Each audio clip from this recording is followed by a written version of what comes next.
saking banyaknya ilmu, gitu.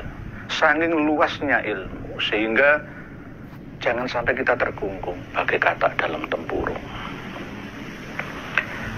Saudara-saudariku rahimakumullah, selain umat Islam, umat agama lain, termasuk orang-orang Yahudi yang beriktikad keyakinan la ilaha illallah Musa Rasulullah, orang-orang Nasrani yang berakidah la ilaha illallah Isa Rasulullah, begitu juga orang-orang agama lain sebelumnya. Mungkin ada Hindu, ada Buddha, ada Zoroaster, ada agama Jawa, ya, agama kejawen, ya, misalkan. Mereka juga masuk surga.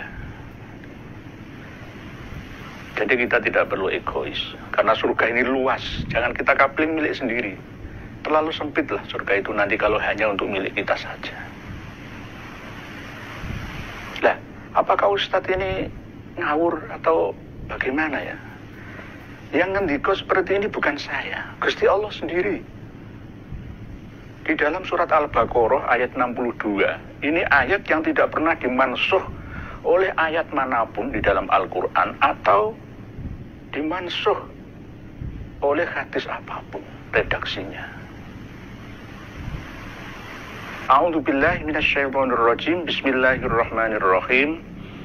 Innalladzina amanu walladzina hadu wan nasara was-sabiina man amana billahi wal yaumil akhiri wa amila sholihan falahum ajruhum 'inda rabbihim wala khaufun 'alaihim wala hum yahzanun.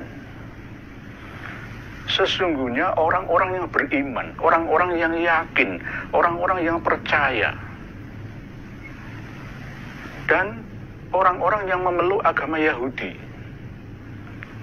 serta orang-orang yang memeluk agama Nasrani, dan orang-orang Sobi'i, agama-agama terdahulu. Asalkan apa? Barang siapa di antara mereka, ya, yang percaya kepada Allah, kepada Tuhan, kepada Yahweh, kepada Gusti ingkang akarya jagat, kepada Sang Hyang Widi, atau bahasa apapun lah versi mereka, sesuai dengan bahasa-bahasa mereka, dialek-dialek mereka. Pokoknya Tuhan Sang Pencipta alam, ya. Kalau kita kan punya Asmaul Husna 99, Ar-Rahman, Ar-Rahim, Al-Ghafur, Ar-Ra'uf, Al-Muhaimin, Al-Jabbar, Al-Quwat, dan seterusnya itu, ya. Barang siapa percaya kepada Tuhan, kepada Allah, kepada Sang Yahweh, kepada Sang Hyang Widi, kepada Allah, kepada Gusti Pangeran, dan percaya akan adanya kehidupan setelah kematian. Yaumul akhir itu bisa dikatakan akhirat, tetapi intinya adalah hari, waktu di mana kita akan hidup lagi setelah kematian kita. Itu yaumul akhir.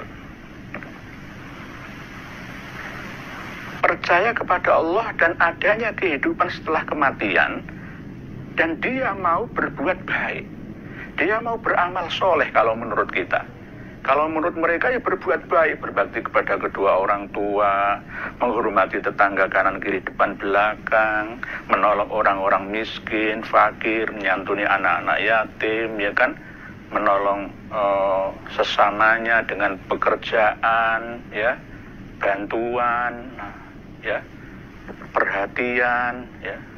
Banyak amal soleh itu banyak, termasuk ya bekerja keras mencari uang, ya, mencari harta, ya.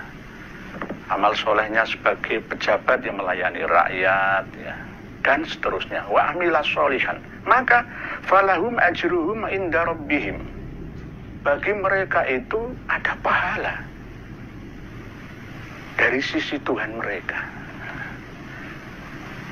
Jadi kita tidak perlu egois, ya. Mohon maaf, selama ini ayat ini jangan ditutup-tutupi. Wah, ini Ustaz liberal. Ya itu Gusti Allah ngendika, bukan saya.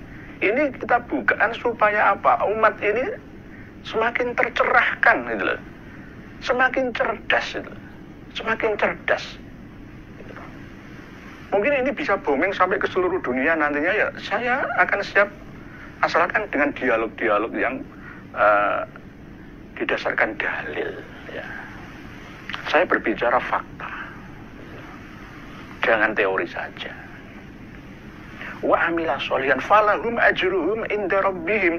Mereka berbuat baik itu juga dapat pahala. Gitu loh. Dapat pahala. Wala khaufun alaihim wala hum yahzanun. Dan nanti setelah dia mati, dia dibangkitkan lagi di bumi ini, dia akan hidup yang makmur, tidak perlu takut, tidak perlu susah, gundah, payah dalam hidupnya. Ini janji Allah. Surat Al-Baqarah ayat 62. Jadi jangan wah Ustadz ini nggak pakai tafsir. Ini ayat yang muhkamat ini, bukan mustabihat.